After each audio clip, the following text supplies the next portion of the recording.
হঠাৎ করে ছেলে আমার ঘরে এসে পড়ল। অন্ধকার ঘরে আমি ঘুমিয়েছিলাম।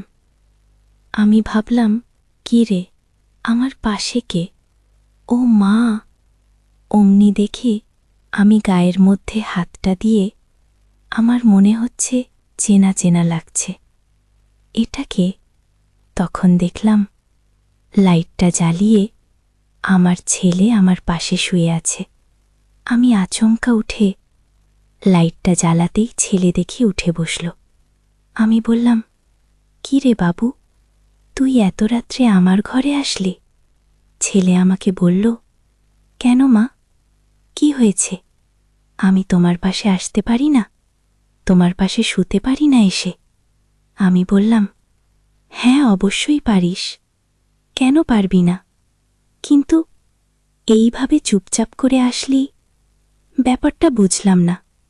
আরে মা, তোমাকে আর ডাকলাম না, তুমি যদি জেগে যাও তার জন্য আমি কোনো শব্দ করিনি।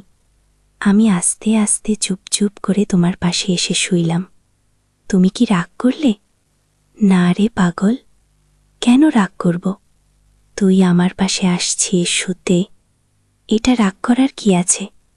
জানো মা, আমি একটা স্বপ্ন দেখছি। কি স্বপ্ন? আমি তোমাকে নিয়ে একটা স্বপ্ন দেখছি। তার জন্য আমি আর নিজেকে নিজে ঠিক রাখতে পারলাম না। আমি তোমার ঘরে চলে আসলাম। তো স্বপ্নটা কি? বল শুনি বাবু। না, স্বপ্নটা আমি তোমাকে বলবো না, ওটা অন্য কোনো দিন বলবো। শুনেছি নাকি স্বপ্ন যদি বলে দেই তাহলে স্বপ্ন সত্যি হয় না, তার জন্য আমি তোমাকে বলবো না। যদি সত্যি না হয়। আরে পাগল ছেলে, আমার কি যে বলিস! রাত বাজে এখন কটা? আর একটু পরে ভোর হয়ে যাবে, আর তুই এই সব কথা বলছিস? হ্যাঁ, ভোরের স্বপ্ন তো আরও সত্যি হয়, এই জন্য আমি আরও বলবো না। এই বলে আমরা মা ছেলে খুব গল্প করলাম। গল্প করতে করতে কখন যে আমরা ঘুমিয়ে পড়ছি কিছুই বুঝতে পারলাম না। বাইরে পাখি কিচিরমিচির করছে। তখন ফট করে চোখটা খুলেই দেখি অনেক বেলা হয়ে গেছে। আমি তড়িতড়ি করে ছেলেকে উঠে ডাকা শুরু করলাম, ওঠ ওঠ ওঠ। তখন ছেলে বলল, আরে মা, রাতে ঘুম হয়নি না, খুব ঘুম পাচ্ছে, আর একটু ঘুমাই? না না, কটা বাজে দেখছিস? তোর তো অফিসে যেতে হবে। তখন ছেলে বলল, মা, আজকে অফিসে যাব না। কেন রে বাবু, আজকে অফিসে যাবি না কেন? বিনা কারণে কেন অফিসটা তুই ছুটি নিবি? কামাই করবি, ছুটিটা মানে অফিসটা কেন কামাই করবি? ছেলে বলল, আরে মা, রোজই তো কাজ করি, আজকে একটু না হয় ফ্রি থাকি, তোমার সাথেই সময় কাটাই। হ্যাঁ রে বাবু, তুই যেটা ভালো বুঝিস সেটাই করো। সময় তুই অবশ্য বাদ দিস না, কামাই করিস না। আজকে করতে যাচ্ছিস, ঠিক আছে, তুই ঘুমো, আমি সব কাজগুলো সারি, না হলে দেরি হয়ে যাবে, রান্নাও করতে অনেকটা দেরি হয়ে যাবে। আচ্ছা মা, কালকে রাত্রে তোমাকে কি বলছিলি তোমার মনে আছে? না রে। আরে কি যে বলছিলি, ঘুমের ঘরে আমার তো অতটা মনে নেই। কি বলতো বলছিলি? হালকা হালকা মনে আছে। তুই কি স্বপ্ন দেখছিলি? সেই স্বপ্নটা নাকি তুই আমাকে বলবি না, তাহলে তোর স্বপ্নটা ফুলবে না।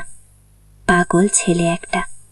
হ্যাঁ মা, ঠিক বলেছ তুমি, সবটাই শুনেছ। আমি যখন তোমার ঘরের থেকে, মানে আমার ঘর থেকে তোমার ঘরে আসলাম, তখন না আমি, তার আগে তো ঘুমিয়ে পড়ছিলাম। একটা আচমকা তোমাকে নিয়ে স্বপ্ন দেখলাম। তারপরে আমি ভাবলাম, এটা কি হলো? এটা কি সম্ভব? এটা সম্ভব না। ওই চিন্তা করতে করতেই আমি ভাবছি পাশে তুমি আমার পাশে ছিলে, কিন্তু না, পরে চোখটা খুলে দেখি এটা তো স্বপ্ন। আমি অমনি তোমার ঘরে ছুটতে গেলাম। ছুটতে গিয়ে আমি চলে ভাবলাম যে মার সাথে গিয়েই শুই। তখন মনে মনে ভাবছি, যে মাকে কি কথাটা বলবো না বলবো না। ভোরের স্বপ্ন সত্যি হয় না, না বলবো না। তারপরে আমি নিঃশব্দে তোমার ঘরে চলে গেলাম। শব্দ করিসনি কেন রে বাবু? শব্দ করলে তুমি তো উঠে পড়বে, এই জন্য আমি শব্দ করলাম না। সারাদিন অক্লান্ত পরিশ্রম করো, আবার যদি রাতে তুমি আওয়াজ পাও, ঘুমিয়ে থাক মানে ঘুমন্ত অবস্থায় যদি আওয়াজ পাও, তাহলে তাহলে তোমার আবার ঘুম ভেঙে যাবে, তার জন্যে আমি কোনো শব্দ করলাম না, তোমাকে বিরক্ত করলাম না। তাই আমি চুপচাপ তোমার ঘরে চলে গেলাম শুতে। তা বেশ ভালো কথা, তাহলে দিনের বেলায় আমাকে বল। এখন তো দিনের বেলা হয়েছে, স্বপ্নটা বল, কি দেখছিস? না মা, স্বপ্নটা আমি তোমাকে এখন বলবো না, যখন সময় আসবে তখন ঠিক বলবো। তুমি এত অধৈর্য হচ্ছ কেন বলো তো?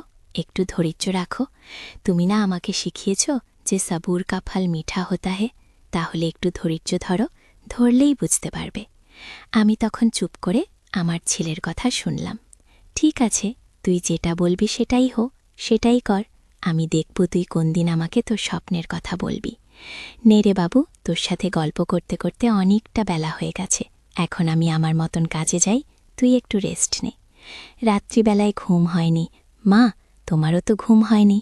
হ্যাঁ, আমার তো ঘুম হয়নি, কিন্তু খাওয়া দাওয়া তো করতে হবে, গল্প করলে কি আর হবে? গল্প করার অনেক সময় আছে, কিন্তু রান্নাবাড়ি এখন যদি না করি তাহলে খাবে কি বল? সে একটা হয়ে যাবে মা, খাওয়া দাওয়া নিয়ে অত চিন্তা করো না। তুমি একটু বসো তো, আমার সাথে কথা বলো তো। আমার মনটা আজকে খুব খুশি জানো, আমি বলে বোঝাতে পারবো না। তাই নাকি? হ্যাঁ, তুমি একটু বসো আমার কাছে, আমাকে একটু সময় দাও। সেই আমি তোমাকে সারাদিনে সময় দিতে পারি না, আজকে ছুটি নিলাম। তুমি আমার সাথে একটু বসে গল্প করো, আমার ভালো লাগবে। রান্না পরে দেখা যাবে। ঠিক আছে, এক কাজ করি, আমি বাবু চাটা বানিয়ে নিয়ে আসি, তারপরে বেশ বসে দুজনে মিলে জমিয়ে গল্প করব।